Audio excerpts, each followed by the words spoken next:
എന്തൊക്കെയായാലും ശരി, സന്ധ്യയുടെ കാര്യത്തിൽ തീരുമാനം എടുത്തേ പറ്റൂ. ഇപ്പൊ എന്താ സംഭവിച്ചത്? വീട്ടു തടങ്കലിലാണെന്ന് വരെ വേണമെങ്കിൽ പറയാം. ഒരു സ്ഥലത്തേക്കും വിടുന്നില്ല. പാട്ടും ഡാൻസ് പഠിത്തം ഒക്കെ നിന്നു. ഫോൺ അറ്റൻഡ് ചെയ്യാൻ വരെ സമ്മതിക്കുന്നില്ല. അവളെയും ബൈക്കിന്റെ പുറകിലിരുത്തി പട്ടണ പ്രദർശനം നടത്തുമ്പോ ആലോചിക്കണമായിരുന്നു. ഇപ്പൊ അനുഭവിച്ചോ? ഇപ്പൊ എങ്ങനെയാ സന്ധ്യ ഒന്ന് കാണുക? ബുദ്ധിമുട്ടാണ്. അവന്മാരവിടെ ഇല്ലേ? എടാ, എന്തെങ്കിലും കാര്യമില്ലാതെ സന്ധ്യ ലെതറെടുത്ത് പറഞ്ഞയക്കില്ല. എന്താണ് ഒരു വഴി? വഴിയുണ്ട്. ആരാ? ഹലോ സർ, ഞങ്ങൾ കേരള നാട് പത്രത്തിന്റെ റിപ്പോർട്ടേഴ്സ് ആണ്. I am Jubail Labrador. ഇത് മിസ് ജിഞ്ചിലി ടിലി. ഹലോ, ഞങ്ങളൊരു ഹാപ്പി ന്യൂസ് അറിയിക്കാൻ വന്നതാണ്. മിസ് സന്ധ്യ ചെറിയാന് യൂണിവേഴ്സിറ്റി പരീക്ഷയിൽ ഫസ്റ്റ് റാങ്ക് കിട്ടിയിരിക്കുന്നു. Really? Sandhya, Sandhya, please come mister Jubail, please. Thank you. ഈ റാങ്ക് കിട്ടിയ വിവരം കേരള നാട് തന്നെ ആദ്യം അറിയിക്കണമെന്ന് ഞങ്ങൾക്ക് വളരെ നിർബന്ധമുണ്ടായിരുന്നു. We ver very particular. കുഷനിലെ ഞങ്ങൾക്ക് മിസ് സന്ധ്യ ഒന്ന് ഇന്റർവ്യൂ ചെയ്യണം. ഡെഫിനറ്റ്ലി. മോളെ, ഈ വർഷത്തെ യൂണിവേഴ്സിറ്റി ഫസ്റ്റ് റാങ്ക് നിനക്കാണെന്ന്. ഓ, ഫസ്റ്റ് റാങ്ക് കിട്ടിയോ? Thank you. അച്ചായ, ഞാൻ സെക്കൻഡ് പ്രതീക്ഷിച്ചുള്ളൂ. Excuse me. ആരാ? വരൂ. ഞാൻ പല പ്രാവശ്യം ഫോണിൽ കോൺടാക്ട് ചെയ്യാൻ ശ്രമിച്ചു, പക്ഷേ ഫോൺ ഔട്ട് ഓഫ് ഓർഡർ ആയിരുന്നു. Anyway, hearty congratulations miss Sandhya Cherian. Let me introduce myself. I am MM Thurappanangadi, MA MJ, assistant editor, Kerala Herald daily. Sorry, എനിക്ക് ഒട്ടും സമയമില്ല. ഒരു 5 മിനിറ്റ് എനിക്ക് തരണം. മിസ് സന്ധ്യ ഒന്ന് ഇന്റർവ്യൂ ചെയ്യും. No, this is Sandhya Cherian. I am sorry Sandhya. Mister Thurappan, തിരക്ക് ഞങ്ങൾക്കുണ്ട്. ഞങ്ങളാണ് ആദ്യം വന്നത്. കേരള നാട് ഇന്റർവ്യൂവിന് ശേഷം മതി ഹെറാൾഡും അംബാസിഡറും ഒക്കെ. ചിരിക്കല്ലേ ചിരിക്കല്ലേ. നിങ്ങളല്ല അത് തീരുമാനിക്കേണ്ടത്. മിസ് സന്ധ്യയാണ്. എങ്കിൽ സന്ധ്യ പറയട്ടെ. അല്ല, ഞാനിപ്പോ എന്താ പറയാ? തർക്കം വേണ്ട, നമുക്ക് നറുക്കിടാം. That's a good idea, Miss Jinjili. Let me take a piece of paper. Kerala, Nadu. Kerala. Let us try our fortunes. Okay. This time, Kerala. All right. Herald. Okay. Hold this. Lord, take one. Read loudly. Kerala Herald. Oh God. Thank God. Sorry sir, എനിക്ക് ഇവരുടെ മുമ്പിൽ വെച്ച് interview ചെയ്യാൻ അല്പം ബുദ്ധിമുട്ടുണ്ട്. ഇവരെന്റെ style copy ചെയ്യും. Okay സന്ധ്യ, നമുക്ക് അല്പം പ്രൈവറ്റ് ആയിട്ട് സംസാരിക്കണം. അച്ചായ, ഓക്കെ ഓക്കെ, ക്യാരി ഓൺ. അവരെ പിടക്കണ്ട, അതൊരു തുക്കട മഞ്ഞ പത്രമാണ്. അറിയല്ലേ? മുകളിലായാലും ഇരുപതില്ല.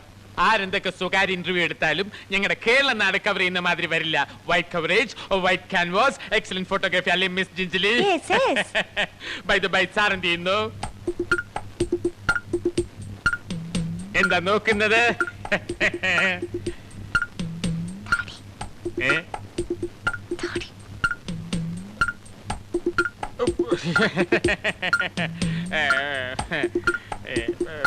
ഒരു പെൻ.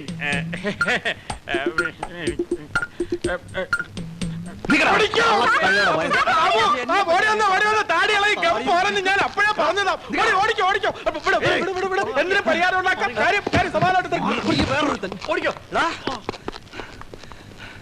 നിങ്ങളവിടെ റാസ്കൽ. സന്ധ്യ, സന്ധ്യ.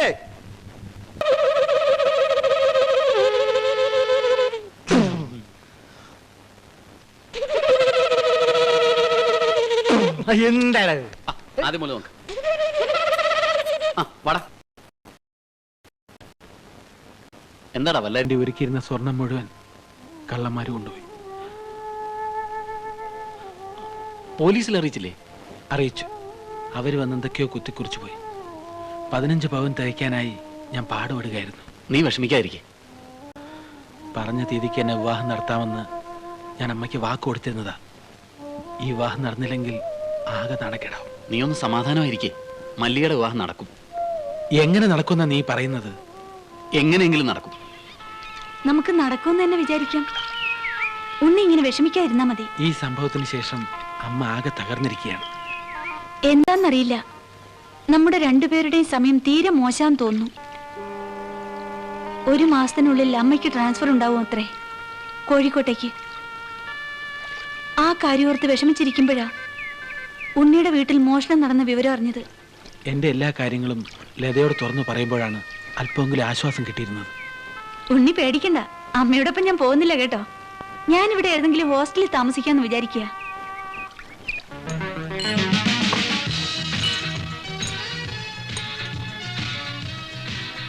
എടാ നിങ്ങള് എടാ ആ പാവം അവിടെ കൊണ്ടുവച്ചിട്ട് അത് അവിടെ തന്നെ ഉണ്ടോ? നമ്മൾ ആരും അവിടെ ചെന്നൊന്നും നോക്കിയില്ലല്ലോ. പാവ എവിടെ ഉള്ള പോലും നമ്മൾ 6 പേർക്കുള്ള വേറെ ഒരു കുഞ്ഞിനും അറിഞ്ഞൂടാ. പിന്നെ എന്തോ അത്ര നോക്കാൻ. എടാ, ഉണ്ണിയുടെ സഹോദരിയുടെ കല്യാണം അടുത്ത് വരികയല്ലേ, നമ്മൾ എന്തെങ്കിലും സഹായിക്കണ്ടേ? ഈ മാസം 1-2 പ്രോഗ്രാം കൂടെ കിട്ടിയിരുന്നെങ്കിൽ അച്ഛനോട് പറഞ്ഞിട്ട് ആ കാശ് അഡ്ജസ്റ്റ് ചെയ്ത് കൊടുക്കാനും. അച്ഛനോട് അത് പറയാതെ കുഴപ്പമുള്ളൂ. അച്ഛൻ നമ്മളെ പിഴിയാൻ നടക്കുകയാണ്. അത് ശരിയാ. ദോരിക്കുന്ന ആളെ കണ്ട, അയാൾ നമ്മളെ തന്നെയാ നോക്കുന്നത്.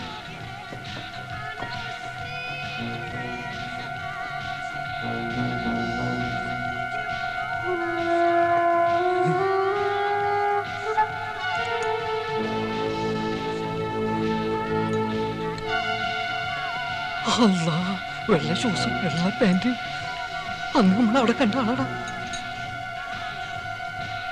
അയാളുടെ വയസ്സ് നോക്കിക്കടാ. ഹിന്ദിക്കാരനാടാ. ഇയാളാടാ അന്ന് ഹിന്ദിയിൽ ആരോ വഴക്ക് പറഞ്ഞു കേട്ടത്. അയാൾ നമ്മളെ തന്നെയാണ് നോക്കുന്നത്. ഏതായാലും ഇനി ഇവിടെ ഇരിക്കുന്നത് ശരിയല്ല. എടാ അത് തന്നെയാടാ ആദരവായി. പോയി കൈ കഴുകാൻ. ഹലോ.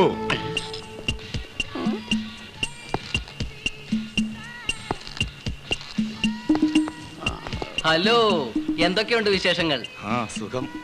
കുറെ നാളായല്ലോ നമ്മൾ കണ്ടിട്ട്. ഞാൻ ഇതിനിടയിൽ ഫോൺ ചെയ്തിരുന്നു, സ്ഥലത്തില്ലായിരുന്നു അല്ലേ? അമ്മ കൊച്ചു കുട്ടികളെ പോലെ ആയാലോ. ഈ മരുന്ന് കുടിച്ചേ. എനിക്കൊന്നും വേണ്ട മോളെ. ദൈവമേ, എന്റെ മോളുടെ ഗതി ഇങ്ങനെയായല്ലോ. എനിക്കൊരു ദുഃഖവുമില്ല. അമ്മ മനസ്സ് വിഷമിച്ചൊന്നും വരുത്തി വെക്കണ്ട. എന്താ, മരുന്ന് കഴിക്കുന്നില്ലേ?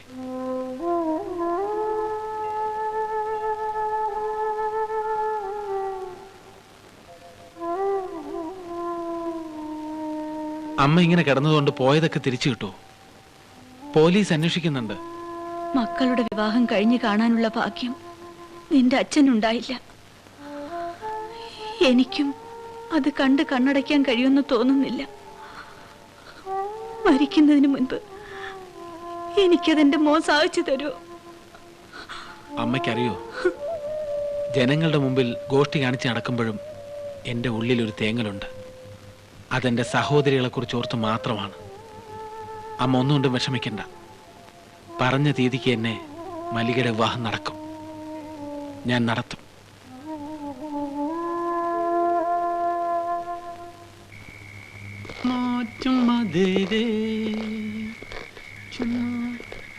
എടാ, സെന്റ് തെരേസാസ് കോളേജിന്റെ ഹോസ്റ്റൽ അതല്ലേ? അത് അതിനപ്പുറത്താ. അതിന്റെ അപ്പുറത്താ. ഇതെല്ലാം നല്ല ഉറക്കമായിരിക്കും അല്ലേ?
किधर है हमारा डायमंड? മലയാളത്തിൽ പറയൂ. എവിടെയാ എന്റെ ഡയമണ്ട്? പറയടാ, പട്ടിയെ.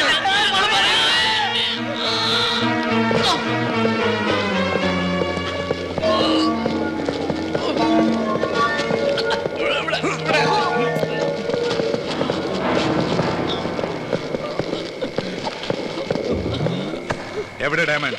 ഇല്ല, തരില്ല.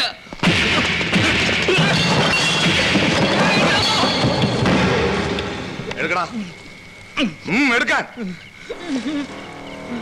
എടുക്കടാ. എടുക്കടാ.